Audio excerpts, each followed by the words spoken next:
Hey Canucks fans, welcome to Clay's Canucks commentary for Thursday, September the 13th. I'm Clay Emo at Canuck Clay on Twitter. I'm at Clayton Emo on Instagram, and I'm a founding member of the GLCPC, the Good Looking Canucks Positivity Club. It's only 1 o'clock p.m. and already it's been a massive day in the NHL. We have the trade from Ottawa to San Jose of Erik Karlsson for a bunch of players and a bunch of picks in return. We got Tyler Seguin signing an 8-year contract extension with the Dallas Stars. Then you have naming of captains, new captains, Oliver Ekman-Larson for the Arizona Coyotes, Justin Williams for the Carolina Hurricanes. And across the league, training camps are opening. The Canucks had their own media availability today, players and coach and GM.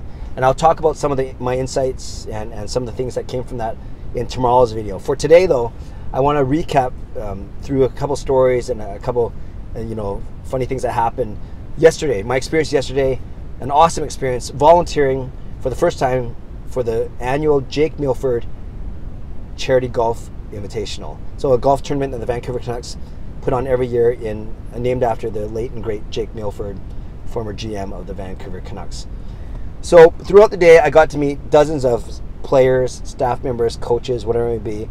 And really, we had an orientation, a briefing last week at Rogers Arena. And really, I knew that my jobs would be bag drop in the morning and hole-in-one spotter in the afternoon. I'll talk about those two experiences in a second. And they told us right off the bat, no selfies, no autographs, but you can certainly talk to the players. And to me, this was no skin off my back. It made a lot of sense, actually. I'm not a big selfie guy. Actually, I'm not a big autograph guy. But I love to talk, obviously. You guys have been following me and watching this channel. You know I love to talk. I don't say I have the gift of gab, but I've never met a microphone I didn't like. How's that? And so I knew that this would be fine. It would be a chance to talk to players, make small talk, make serious talk, whatever it may be, depending on the context of the situation. But yeah, I felt very comfortable. I don't need to, take selfies or autographs, post pictures, although I posted throughout the day my great experiences on Twitter, on Instagram, on Facebook. But I didn't need a picture or a selfie to prove that I was there and talking to these guys. It was just great to have normal conversations, which I'll get to in a sec. So the first couple hours, I was simply helping unload cars and tagging golf bags and taking them to the golf cart ready for them. And it was cool. I met guys like Jay Beagle, Brock Besser, Tim Schaller during this time. And it was good, working up a sweat, walking, the 50 to 100 meters back and forth to and from where the carts were parked from the parking lot. And I got my 10,000 steps by 10:30 in the morning already, so that was good. And a couple of funny interactions I had in this first part of the day during the bag drop. One of them was I saw Brock Besser for the first time on that day. And I introduced myself as I was helping him to the cart. And he asked me what my connection was to the tournament. I said, my son caddied for Bo Horvat 3 years ago, as I've talked about a few times on this channel. And also, I'm a season ticket holder. And, I do these goofy Canucks songs, parody songs, music videos for the team. And he kind of said, oh, that's cool. And I said, hey, man, do you think you'd agree to be in a future one? And he said, yeah, that'd be cool. Let me know. And I think it's actually what he said, but I don't think he was trying to get rid of me, but I think he was trying to be nice for sure. But of course, I ran around the corner after I said bye, have a great season, good luck, God bless you. And then I tweeted, of course, Brock Besser just verbally agreed to be in a future Canucks music video of mine. This is binding, right? And then I did 3 of those emojis with the giving props or raise the roof or whatever they are.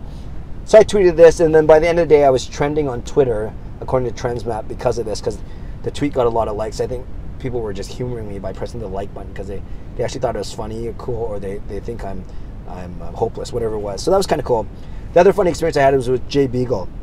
He got there late. He was kind of a rush to register, so he left his bag with me. I tagged it. And then I kind of guarded his bag for 5 minutes, and then I walked with him. And then we had a good 5 or 6 minute conversation. I welcomed him to Vancouver, impressions of the city, congratulations on winning the Stanley Cup, Washington. Hope you can bring some leadership and some experience here, that kind of thing. He was very humble. He was very down to earth.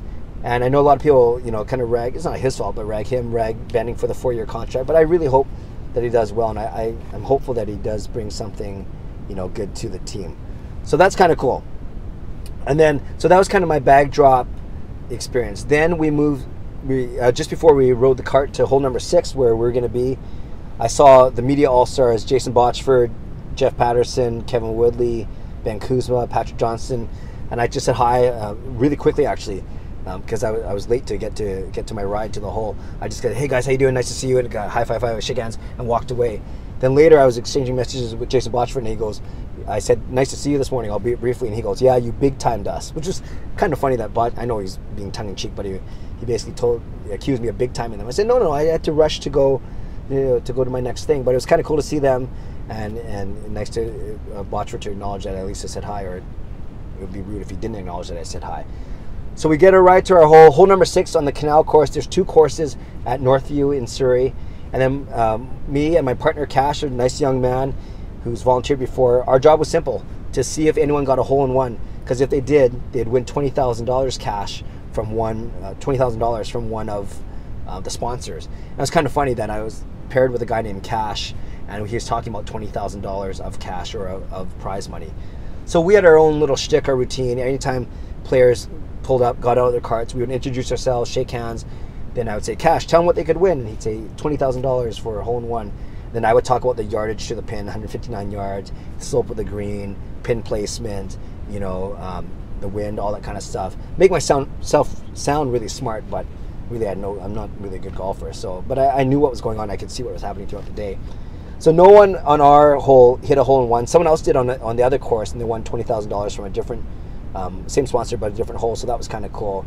But for us, it was just really neat, a chance to talk to the Canucks. And this is where I had a chance to really talk a little bit with these guys and just get to know them and show them that I was a smart fan. I say intelligent fan, not a smart aleck fan. I wasn't a know-it-all, but that I was knowledgeable, season ticket holder, whatever it may be. Obviously hugely invested in the team and hopeful for a really good season. And to a man, all the Canucks were very down to earth. That's the first thing I noticed. They're extremely down to earth. Not that I didn't expect them to be, but you hear stories once in a while of guys that don't want to be there. But maybe because this was a charity golf tournament, all the Canucks, bar none, with no exception, were extremely down to earth and very, very open to chatting. Some more than others, but no one was mean at all. The other thing that I noticed is they're all very excited for the season. And of course, you expect them to say that, but they can't wait for training camp to start, and more importantly to end, preseason games to end, so they can hit regular season games. But there's it's just a sense I had, a feeling I had, that there's an excitement, an anticipation there for all the players. I guess the other thing that was cool is in talking to some of these guys, there are 2 courses, so half the players went to the other course, and then we saw half the players come through, because every foursome comes through, obviously, on our side. And it was like they put all the defensemen, or the majority of the defensemen, and all the new guys on our side. So we had guys like Tanev, Edler, Pouliot, Delzato, all on our side. We didn't get Stetcher, so that was one notable demon that we didn't get.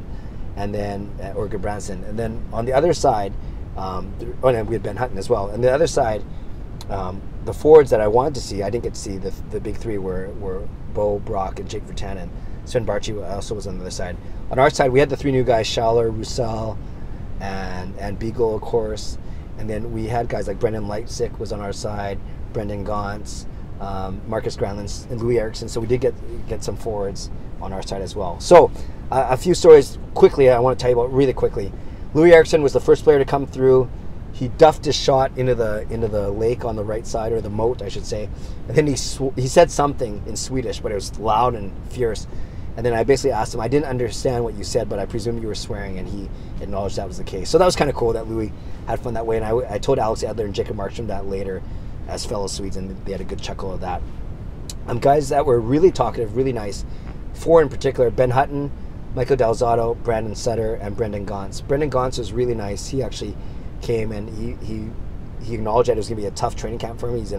He's in a battle for a roster spot as a center, maybe 4th line center. But he was very very interested in both me and Cash and our interests and why we were volunteering and our experience, blah blah blah. So Brendan Gauntz was great.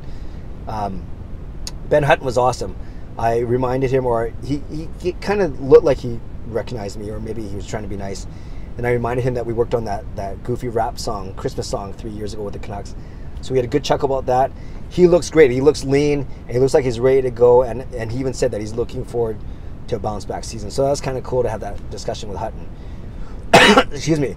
With Michael Delzato, he was funny. He basically told me that last year's practice with Travis Green, the very first practice of the first day of training camp, was the hardest practice that he's ever been in his entire life in all levels of hockey. Limited water breaks, A lot of drills, some with pucks, some without, and the bag skate at the end. So he said everything that we heard was indeed true, that was the toughest practice of his life. So that was kind of cool. Delzato had also, some cool things to say about his experience in Vancouver, how he's looking forward to this season and a fresh start, and that there's going to be, a good competition on the team. So Delzato was great. Also was great was Brandon Sutter. Brandon Sutter was very down to earth, and he was very funny. He was talking about how he can't wait for the season to get started and how much he hates preseason games, which is fine. I think we all know that, especially because you're playing with half the guys that aren't even going to be playing, with you when the season starts, and you don't want to get injured and kind of going through your the motion, so to speak. But it's just funny for him to say that directly. One other interaction I want to tell you about. I won't say who, but one defenseman, in talking about Elias Pettersson, said, yeah, he's going to make the team, but he's really worried about how Pettersson's going to do the first time he goes into the end boards in the corner and has to rough it up or muck it up with someone like Zdeno Chara. And the defenseman said he's worried because, Pettersson, in essence, is a kid, is a 19-year-old. So that's when I said to him, I said, defenseman, that's where you guys stick up for him. And then he's just kind of chuckled and he goes, no, I tried to do that a lot last year and it didn't go so well. So I won't say who that was, but it was a pretty funny conversation with that particular defenseman. Lastly, so then that ended. We didn't see a hole-in-one, but we went back. We had the dinner, and just 2 interactions I had at dinner. One was with Travis Green, just said hello.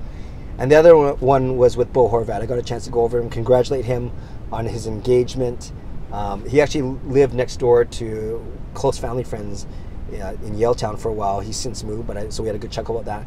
Then, of course, I mentioned that Sean caddied for him 3 years ago, and that he still counts that, remembers that as a wonderful experience. So Bo was appreciative of that. And then, of course, I had to bring up that Bruno Mars song that I did for him 2 years ago. Instead of 24K Magic, it was 53 Horvat Magic. So we had a good chuckle about that, and he actually remembered that song. And then I stopped short of asking him if I could write a second song about him, but it was a good chuckle, or maybe I thought it was funny. I don't know if he thought it was funny, this 44-year-old man coming up to him, writing rap songs about him. So overall, an awesome day.